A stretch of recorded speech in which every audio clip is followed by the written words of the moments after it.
Ons gaan aangaan met ons studie in Romeine. So ons sê altyd vir die besoekers, ouens wat 'n lang tyd terug hierso was, of ouens wat nou vir ons kom kuier, ons gaan stelselmatig deur die boek Romeine en ons gaan vers vir vers en ons gaan kyk wat skryf Paulus vir my en vir jou. En so dis die hart. So kry jou Bybel, lees dit in jou eie Bybel, haal jou foon uit, tablet uit, wat ook al, maar kom ons maak daarso oop. So as ek sit en dink, voordat ons by die teks gaan uitkom, as ek sit en dink aan meeste van die tyd as ek en jy dink aan Jode en die verskil tussen ons en Jode, gewoonlik in ons geloof, sal meeste van ons dink dat die enigste verskil wat ons regtig waar beleef is die Nuwe Testament. So, ek meen, hulle glo in die Ou Testament en ons glo in die Ou Testament. Iewers het hulle net nie vasgebyt aan die Nuwe Testament nie, hulle het nie geglo in Jesus nie, maar die geskiedenis wat ons leer in die Ou Testament gaan oor die Jode en hulle lees dit mos ook. En so meeste van die tyd as ek en jy dink aan die verskil tussen ons en hulle, is dit primêr die Nuwe Testament. Maar jy gaan verkeerd wees as jy so daaraan dink. Want wat ek en jy baie keer nie bewus is van nie, is buiten die Ou Testament is daar baie ander boeke wat die Jode ook lees. Nou, ek gaan nie vreeslik baie detail kan gaan oor dit nie, want dit raak baie ingewikkeld en hulle gebruik groot woorde wat ek nie lekker verstaan nie. Maar as 'n mens sê dat die Ou Testament, hulle noem nie die Ou Testament nie, hulle noem hom die Tenach. Nou die Tenach volgens hulle is opgedeel in 3 gedeeltes. Jy het die Pentateeg of die eerste 5 boeke, hulle ken dit as die Torah, die eerste 5 boeke, Genesis, Exodus, Levitikus, Numeri en Deuteronomium. Dis die Torah, en dan het jy dan die profete, en dan het jy al die ander geskrifte wat dan daarmee saamgaan. En so dis hoe hulle gewoonlik die Ou Testament opdeel, maar saam met dit het hulle die Talmud, en hulle het die Mishnah, en hulle het die Midrash, en hulle het die Hilaklik, of Hilakik, of weird snaakse woorde, en dan het hulle etiek, en hulle het kommentare, en hulle het mystiese boeke, wat alles gaan om die Ou Testament te verduidelik. Nou, soos ek sê, dit raak baie kompleks. As ek en jy moet sit en dink en jy moes daai boeke alles in 'n biblioteek vasvang, nie dat jou algemene Jood al hierdie boeke het nie, maar om die totale verstaan van wat die Jode glo op te vang in 'n biblioteek, kyk jy konservatief tussen 70 na 120 boeke wat jy gaan moet deurgaan om dit te verstaan. En so, dit maak dit moeilik, bloot net oor daar's van hulle boeke wat gaan oor hoe om die wette prakties vandag toe te pas. As ons gaan kyk na die ek dink ek kan nooit verskil tussen die Midrash en die Mishnah onthou nie, maar die een gee vir ons 'n agtergrond oor stories. So ek en jy lees die Ou Testament en daar's stories wat ons baie goed ken, maar dan sit hulle met ekstra inligting oor hierdie stories, bloot net dit was nie in die Bybel opgeskryf nie, maar dit is nou maar interpretasies wat nou maar so deur die jare ontwikkel het. En so ek gaan vir jou 'n voorbeeld gee. Gewoonlik as ek en jy 'n storie van Abraham lees, Abraham se storie begin in Genesis 11 en Genesis 12. So Genesis 11 sien jy dat daar is 'n geslagsregister, en binne in die geslagsregister dan lees jy van Terah, die pa van Abraham, en hy het 3 seuns gehad, waarvan Abraham dan een van hulle is. Teen die tyd wanneer ek en jy by Genesis 12 kom, so daai is die einde Genesis 11. Genesis 12 begin met waar God vir Abraham roep. Abraham is 75 jaar oud, en God roep hom en hy sê, maar verlaat hierdie plek waar jy gebly het. Verlaat jou vaderhuis, en ek gaan jou vat na 'n land toe wat ek aan jou beloof. Dis hoe ek en jy die storie ken. Wat die Jode ekstra verstaan uit hierdie storie uit, of wat hulle ekstra geskryf het in een van hierdie boeke, nou ek moet eerlikwaar sê, ons as Christene sien dit glad nie as autoritief nie, ons sien dit nie as dit enigsins dat dit die realiteit of die waarheid is, dit is glad nie daar nie, maar hulle add 'n ekstra storie oor wat het gebeur in die jonger fase van Abraham, dat God hom geroep het. En die storie loop so, dat Abraham se pa Terah was 'n beeldmaker gewees van afgode. So hy was iemand wat beelde gemaak het, afgode gemaak het, en dan het hy hierdie afgode verkoop. En daar was iets gewees in Abraham wat net glad nie hiermee kon resonate nie. Dat hy gekyk het hoe daar kliënte inkom wat in sy pa se winkel ingaan en buig voor beelde wat sy pa gemaak het. En elke keer was daar iets in hom gewees, die idee gewees, maar hoe buig mense aan iets wat nie kan praat nie, hy kan niks doen nie, wat gaan aan met hierdie ouens? Hierdie goed, hulle bid vir goed wat glad nie 'n gebed kan hoor of antwoord nie. En dan gaan die storie so, dat een keer toe gee Terah vir Abraham die opdrag om te sê, maar jy moet vir my die winkel bestuur vandag, hy's uit om iets te gaan doen, en in hierdie proses besluit Abraham, hy vat 'n hamer, en hy slaan elke liewe beeld stikkend in daai hele winkel, behalwe die heel grootste beeld. En hy vat die hamer en hy sit dit binne in die hand van die grootste beeld. Hy frame die grootste beeld. En so toe sy pa daar aangekom het, toe is sy pa van sy kop af. En hy sê vir hom, wat het jy gedoen? Hy sê, wat sê ekkie? Hy sê, hierdie beeld was kwaad gewees en toe vernietig hy al die ander beelde. En sy pa sê, moenie my mok nie. Hierdie beelde kan nie iets doen nie, hulle kan nie veg nie, hulle kan nie praat nie. En hy sê, daai is die rede. Hoekom aanbid julle iets wat nie kan beweeg of enigiets kan doen nie? En dan blykbaar wat gebeur volgens hierdie storie is dat Terah gee sy seun oor aan koning Nimrod. Nou Nimrod sal jy sien in Genesis 11, hy word gesien as 'n groot jagter, 'n krygsman, en hy gee sy eie seun oor aan Nimrod. En Nimrod sê toe vir Abraham, maar dan wat hy moet doen is, hy moet daar in hulle teenwoordigheid, moet hy sterre aanbid en die vuur aanbid, en hy moet beelde aanbid, en dan antwoord Abraham die volgende. En hy sê, vuur word deur water regeer, water word deur wolke regeer, wolke word deur die wind beweeg, en wind word regeer deur die een ware God. En dan het hy later gesê, dis net die onsigbare skepper wat aanbidding verdien. So dit was sy antwoord gewees vir Nimrod. En omdat Nimrod so kwaad was, vat hy vir Abraham en hy gooi hom in 'n vuuroond. En op grond van die Here se genade kom hy uit daai vuuroond uit en hy was glad nie gebrand gewees nie.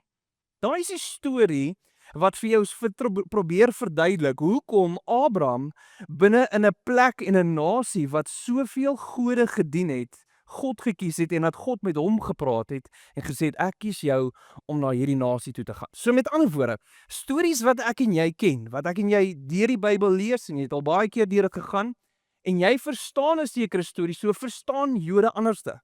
En ons kan gaan na Moses se storie, en ons kan gaan na Josef se storie, ons kan gaan na Adam en Eva se storie, daar's 'n klomp stories wat hulle soveel inligting bysit, wat maak dat die stories wat ons ken en al geleer het as kinders, baie anders is. En so ons dink, dat die verskil tussen ons en Jode is net die Nuwe Testament, maar dis tog nie die realiteit nie.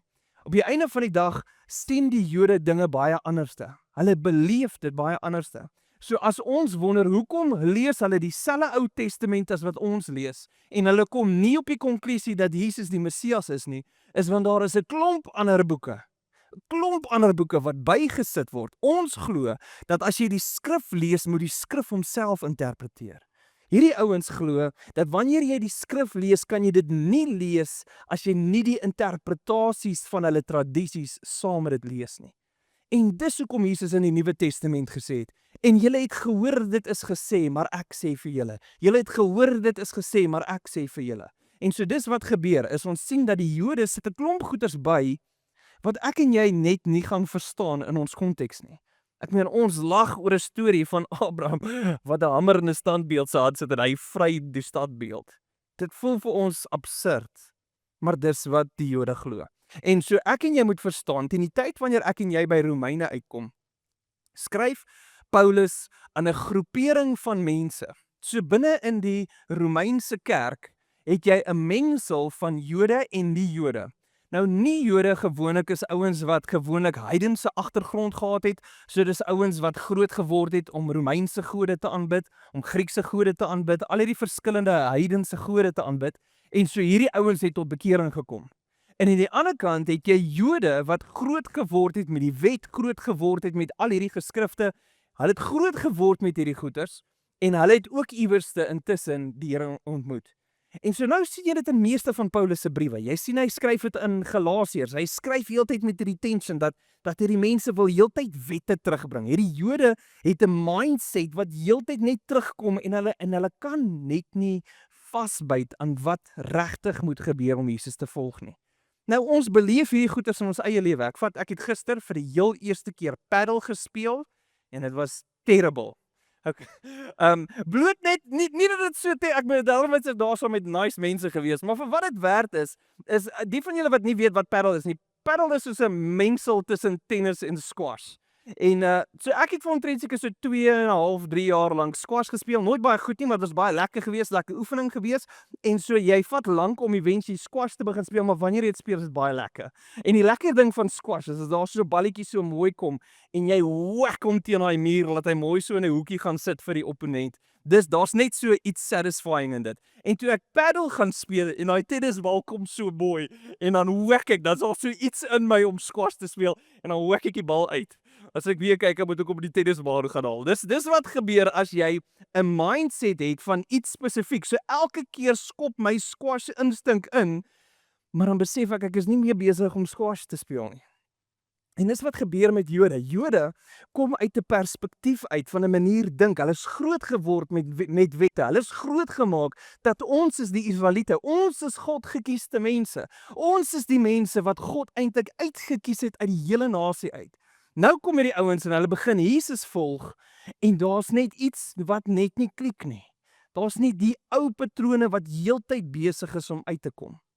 En die tyd wanneer ek en jy Romeine lees, skryf Paulus aan 'n gemeente wat hy nog nooit besoek het nie. Hy het al baie gehoor van dit en hierdie gemeente sit met 'n mengsel van Jode en nie-Jode. Hy sit met 'n groepering in 'n plek, in 'n area wat net so baie Jode het, selfs al is dit in Rome. Sit hy en hy skryf en jy sien hierdie tension heeltyd plaasvind tussen die Jode en die nie-Jode. En meeste van die tyd, so jy sien Paulus skryf die brief en hy skryf sy briewe gewoonlik om vir die Jode te herinner oor hoe kom jy tot bekering. En jy kan nie val na werke toe nie. Die konsep om wette te kan gehoorsaam gaan nie werk nie. So dis die heeltyd wat hy vir hulle herinner. Hy sê jy kan nie heeltyd terugval na dit toe nie. Maar hierdie ouens, omdat hulle gegroot geword het in dit en dis hulle manier van dink, kom dit elke keer weer op. En so nou het hy vir my en vir jou deur Romeine gegaan. En as jy nou saam met ons deur hierdie proses was, het jy gesien dat hy het konstant gepraat oor genade. Hy het gepraat van dit is nie deur werke dat ons gered is nie, maar net omdat Jesus aan die kruis gesterf het en dit is ons geloof in Jesus wat maak dat jy as kind van God verklaar word. So dit was heeltyd sy hart gewees. Dis hoe hy dit heeltyd gekommunikeer het. En so ons sien dit oor en oor en toe het ons gesien teen die tyd wat ons by Romeine 8 uitkom. Romeine 8 is daai om te kan sien as jy kind van God is. Wat beleef ons? Ongelooflike mooi hoofstuk.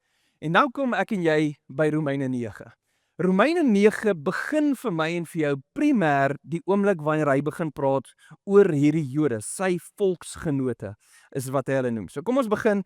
Ons gaan doen vers 1 tot en met vers 14. Bloot net waar ek dink dis net wat die tyd ons gaan toelaat. So kom ons begin en ons lees net eers die eerste 5 verse. Ek praat die waarheid in Christus. Ja, ek lieg nie. My gewete deur die werking van die Heilige Gees getuig teenoor my dat ek in my hart 'n onsaglike droefheid en 'n onophoudelike pyn ervaar. Ek sou inderdaad wou bid om self vervloek te wees, verwyder van Christus in die belang van my broers, my volksgenote na die liggaam. Hulle is Israeliete, aan hulle behoort die aanneming tot kinders, die heerlikheid, die verbonde, die wetgewing, die tempeldienste en die beloftes. Aan hulle behoort die voorvaders en uit hulle ook die Christus as mens gekom. Hy wat God bo alles is, lofwaardig vir ewig. Amen. Hy begin met hierdie gedeelte en hy begin praat oor sy oortuiging en hy roep die Heilige Gees as sy getuienis. En hy sê, ek praat die waarheid in Christus, ja ek lieg nie. Hy sê, my gewete deur die werking van die Gees getuig teenoor my, dat my hart 'n onsaglike droefheid en 'n onophoudelike pyn ervaar.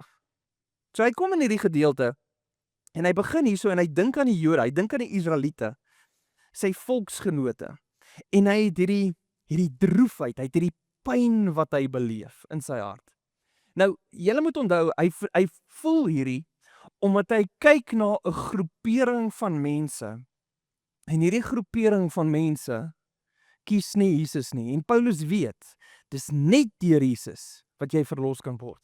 En as gevolg van hierdie gedagte het hy hierdie pyn wat hy ervaar. Nou ek kan onthou jare terug, toe was daar 'n stadium gewees wat ek was seker so in my 3de jaar van my swattings en ek het een keer by die huis gegaan en saam met my broer gekuier en ons was ergens uitheen op pad iewers heen en ek kan nie onthou wat het gebeur nie, maar ek weet daai aand het ek op die konklusie gekom dat my broer is nie gered nie. Hy dien nie die Here nie en daar was iets in my, daar was 'n pyn in my binneste dat ek onthou het ek daai aand gelê en gehuil voor die Here en sê Here, my broer kan nie verlore gaan nie. Dis dieselfde pyn wat ek konstant hoor by ouers. As ouers dink aan hulle kinders en hulle sien hoe hulle kinders optree en hulle besef, maar my kind dien nie die Here nie. Daar is 'n diep seer en 'n diep pyn in jou hart wat plaasvind op grond van hierdie. Ek meen, ons het op 'n stadium nou, einde laas jaar, het ons almal nou gelag oor Dani Botha en sy besluit oor wanneer Jesus terugkom. Maar een ding wat vir my wel uitgestaan het, en as jy nou vir Dani Botha gevolg het, was daar iets in sy hart, 'n liefde vir Suid-Afrika, wat gesê het, my volksgenote, mag julle nie verlore gaan nie. Daai is die begeerte wanneer jy kyk na iemand, en jy besef, iemand gaan verlore. En dis die pyn wat hy beleef. Paulus kyk na die Israeliete, hy kyk na die Jode, en hy beleef hierdie ongelooflike seer. Maar dis 'n seer wat ek en jy nie noodwendig al gehad het nie. Want as jy verstaan wat hy hierna sê, dan besef jy hoe intens is hierdie seer. Hy sê volgende, hy sê ek sou inderdaad wou bid om self vervloek te wees, verwyder van Christus in belang van my broers, my volksgenote na die liggaam. Hy kom hier so, die woord vervloek, die Griekse woord is die woord anathema. Ons het hom hanteer toe ons deur ons Galasiërs studie gegaan het. In Galasiërs skryf Paulus die brief en hy skryf aan 'n klomp mense wat na die kerk van Galasië toe gegaan het en hulle het hierdie mense begin verwar met 'n klomp ekstra goeders. Hulle het vir die ouens gesê, ja, jy moet Jesus dien, maar jy moet al hierdie wette volg.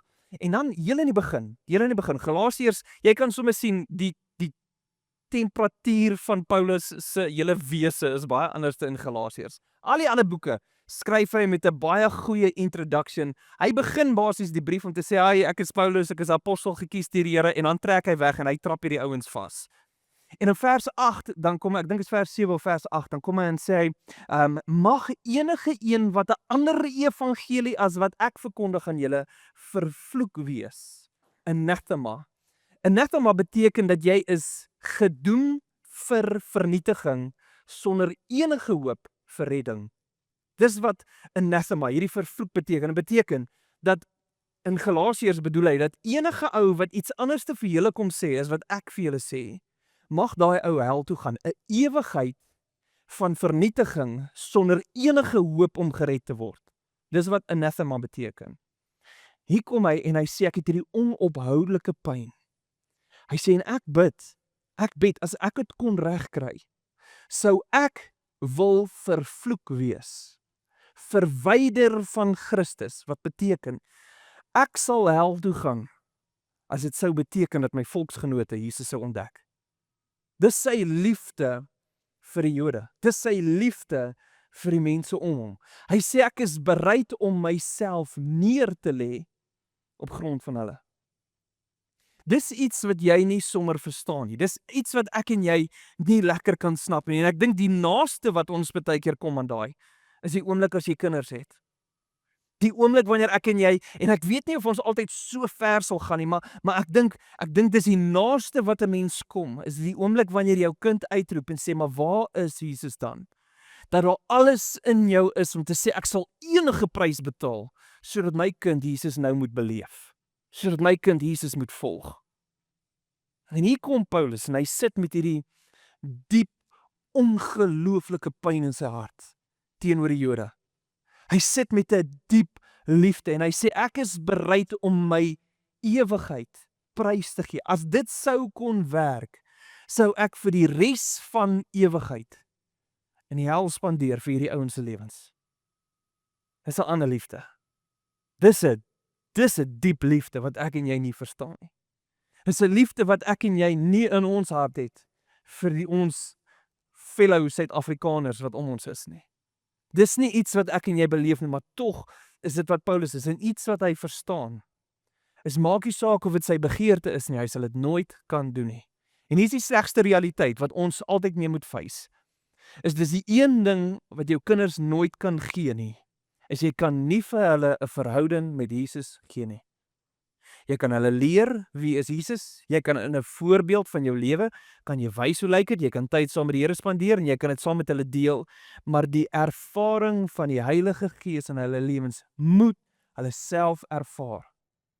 Geen gesprek, geen inligting in hulle keel afdruk gaan ooit daai verander nie. Dis die een ding wat ons moet verstaan, jy kan nie oordra aan jou kinders nie. En dit is ongelooflik moeilik. Vir ouers is dit die terribelste idee ooit. Om te dink, wat gebeur as my kinders nie die Here dien nie? En een ou het eendag gesê dat jy moet besef, God het kinders, hy het nie klein kinders nie. Wat beteken geen persoon kan hemel toe op grond gaan van wat my ouers gedoen het nie. Jy moet self glo. En dan word jy kind van God. En dis hoe jy hemel toe gaan. Geensins word hierdie oorgedra nie. Maar hier kom Paulus en hy beleef hierdie absolute diep begeerte. En nou praat hy vers 4. Hulle is Israeliete. En nou praat hy spesifiek aan wat het gekom deur die Israeliete. So hoor mooi. Hy het nie 'n vyhandigheid oor die Ou Testament nie. Jy sien konstant hoe hy praat teenoor die wette en die wette die en die wette daai en jy sien hoe hy teen al hierdie ou maniere van dink van die Jode is. Maar hierso met hierdie diep begeerte vir die Jode, hoor jy wat se mooi kom eintlik uit die geloof uit. Wat kom eintlik uit die Jode uit? Hy sê hulle is Israeliete, aan hulle behoort die aanneming tot kinders, die heerlikheid, die verbonde, die wetgewing, die tempeldiens en die beloftes.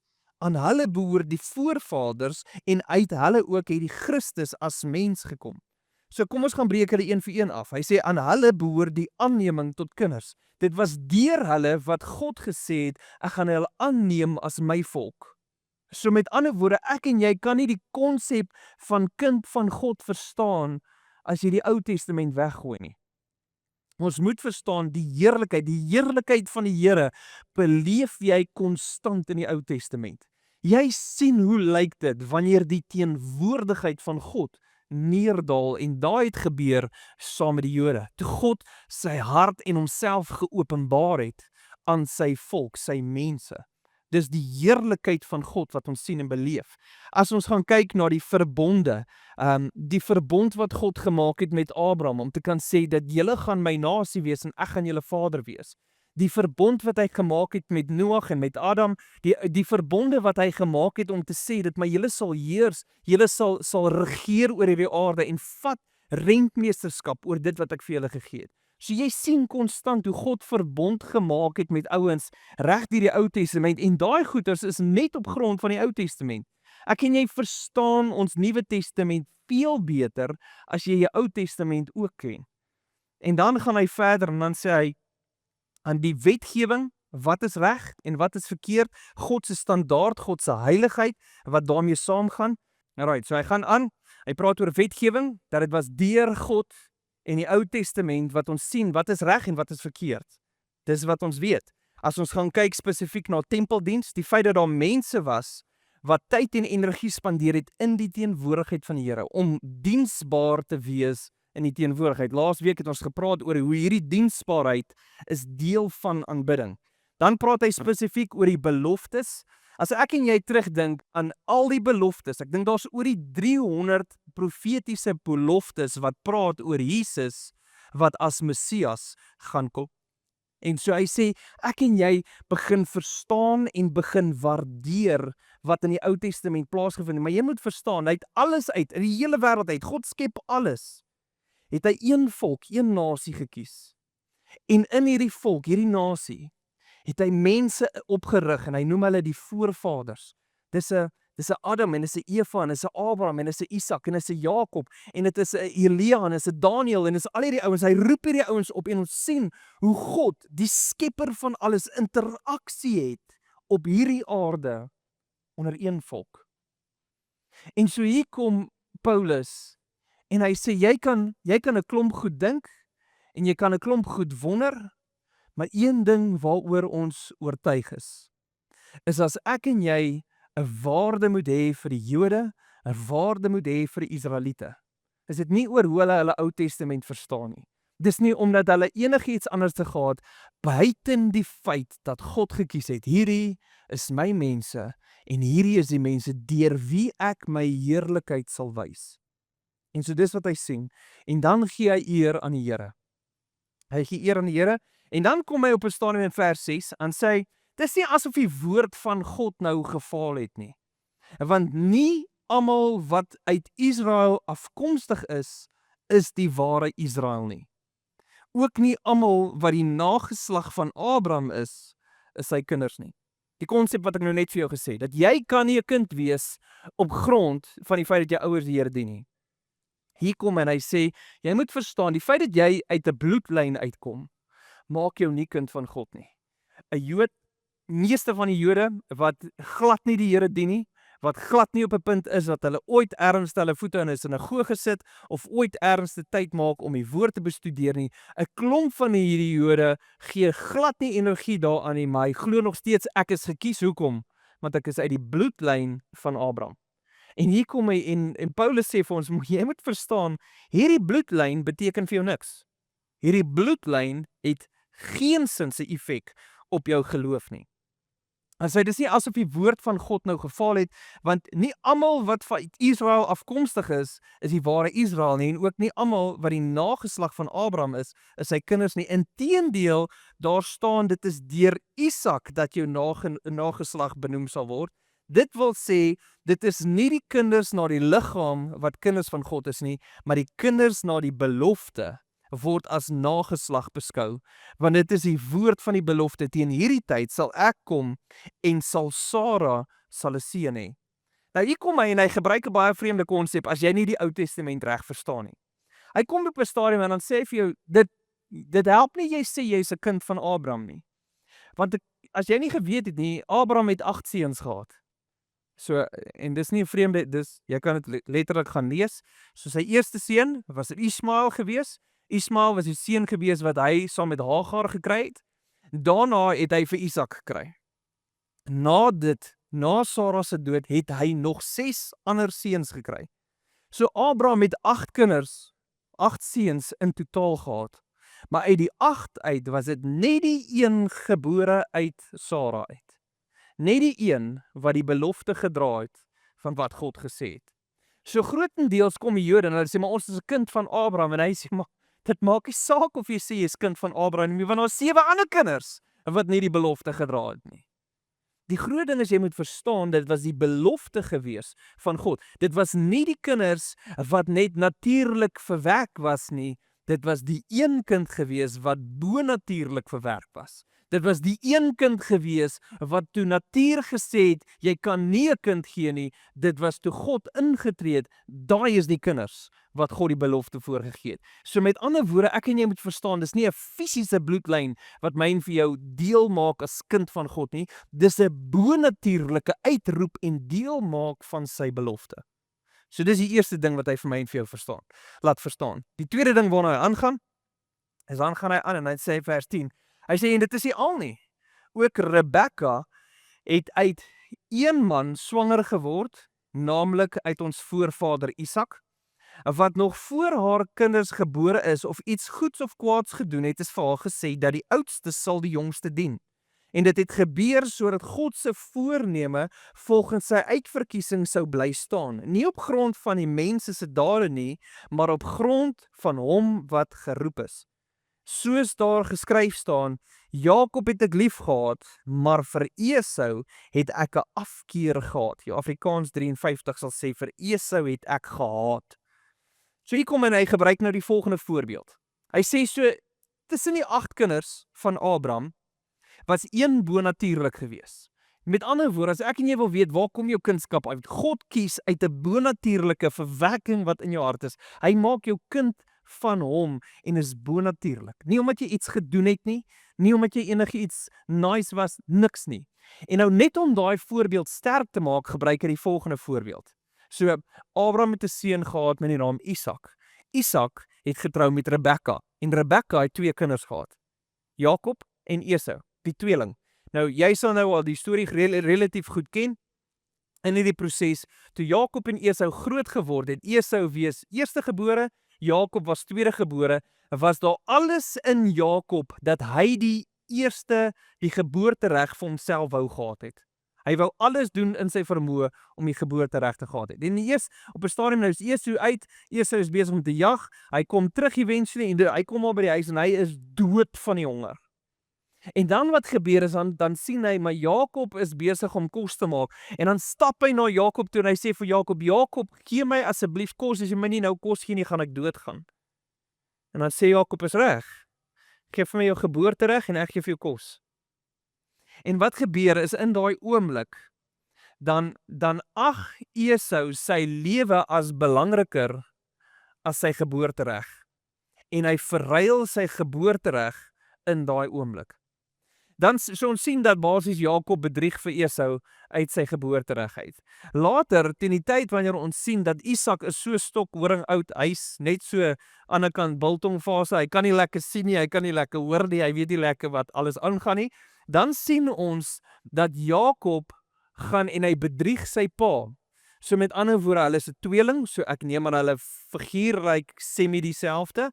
Hy kom op 'n stadium en hy besef sy broer is baie meer harig, hy en sy ma se bokvelle op. Ek weet nie hoe harig Esau moes wees om dit te kon justify nie, maar vir wat dit werd is, hy bedrieg sy pa deurdat sy pa vir hom die seuns uitspreek wat hy sou uitspreek oor die eersgeborene. Dis wat plaasvind. Ons sien Jakob bedrieg. Nou kom hy en Paulus sê vir ons, jy moet verstaan dat Jakob was nie gekies omdat hy 'n goeie ou was nie. Want hierdie ouetjie was 'n karnalie. Hy het gebedrieg, hy het gejok. Hierdie ou het pretty much onder die tafel deur gewheel en deel om vir homself iets te kry. Hy sê selfs jou goeie oulike werke maak nie dat jy kind van God is nie. En selfs die feit dat jy dink jy is eerstegebore, of jy is die oudste, of jy is die slimste, of jy is die sterkste, niks van daai goeters maak dat jy kind van God kan wees nie.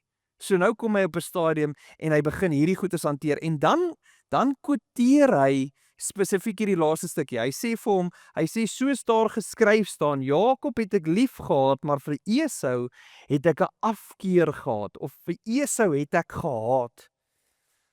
En daai is baie moeilik om te verstaan, want ek en jy dink gewoonlik liefde en haat is 'n kontras teenoor mekaar.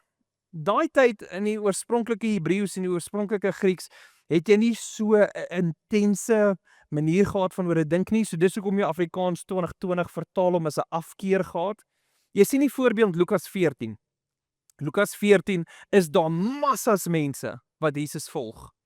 En op 'n stadium in vers 26 draai hy om en hy kyk na hierdie mense en hy sê, as jy nie jou naaste, jou Afrikaans 53 sal sê, jou naaste haat, as jy nie jou moeder en jou vader en jou broers haat en my volg nie, kan jy nie my disipel wees nie.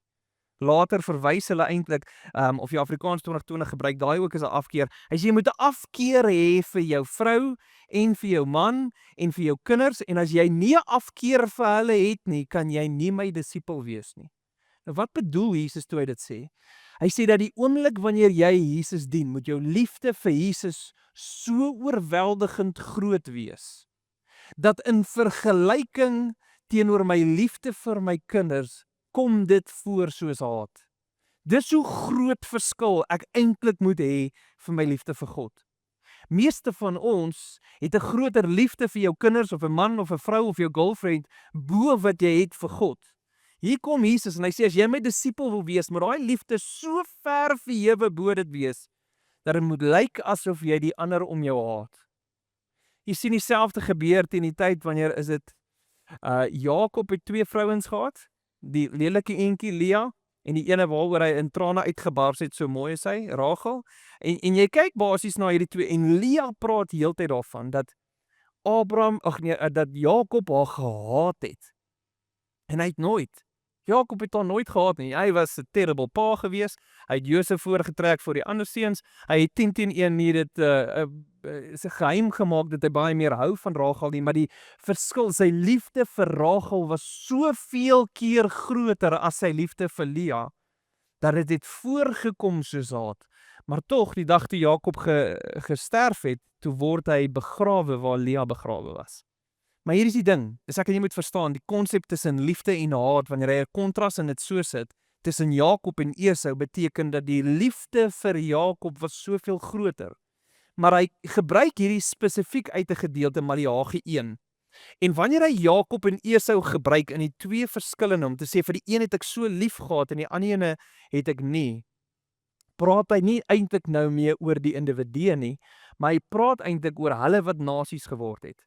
Hy praat van Edom, wat uit Esau uitkom, en hoe hierdie ouens net glad nie 'n begeerte in hulle hart het om God te volg nie. Dat hierdie ouens reageer min of meer dieselfde soos wat Esau gedoen het oor sy eie geboortereg. Nooit ge-worry oor dit nie. Waar aan die ander kant het Jakob, het Israel, het verander in 'n nasie in, wat 'n liefde het vir die beloftes van God. En so hierso is wat hy vir ons op hierdie stadium sê. Nou moet julle onthou, hy eindig vir ons vers 14, en ek lees net vir jou vers 14, en dan kom ons tot op 'n konklusie. Hy sê, wat sal ons dan sê? Is daar dan enige onreg by God? Soos God dan onregverdig? Beteken dit dan op 'n stadium het hy vir Isak gekies en nie die ander 7 seuns nie? Is God onregverdig gewees dat hy vir Jakob gekies het en nie vir Esau gekies het nie? En nou vir die res van die hoofstuk 9 gaan hy vir ons hierdie konsep uittrek. En so primêr wat hoofstuk 9 vir my en vir jou gaan betref, is Paulus breek vir ons die Joodse konsep van ek verdien my kindskap, breek hy af. En as ek en jy vir onsself vra hoe sou dit vir my en jou lyk, dan sê ek vir jou, jy wat kind van God is of 'n kerkganger is in 2026, verdien nie om kind van God te wees nie. Hoor mooi, daar's niks wat jy gedoen het omdat jy oulik is en of dat jy kerk toe gaan wat maak dat jy verdien om kind van God te wees nie. Al wat hy vir ons gaan sê, en dit is nou waartoe ons gaan, as ons nou vorentoe kyk, dan sien ons waartoe bou ons. Al wat maak dat 'n kind van God is nommer 1, dat Jesus gesterf het in 'n kruis, en nommer 2, dat jy jou geloof in Jesus het. Dis al wat ons kwalifiseer om kind te wees. Nie vir een rede moet jy dink dis omdat jy die reg het om kind van God te wees. Dis omdat ek Sondag kerk toe gaan. Here, hoe kan U my straf? En ek gaan kyk, ek is dan 'n goeie mens. Ek bid dan, ek gaan dan kerk toe, ek gee dan vir die armes. Dis ons prentjies wat ons sê partykeer. Ons glo dat my Bybel lees of my bid of my kerk toe gaan maak dat iewerste glo ek dat as die Here iets of as iets sleg moet gebeur, dan dink ek is die Here se skuld. En hoe durf hy? Hoe durf hy?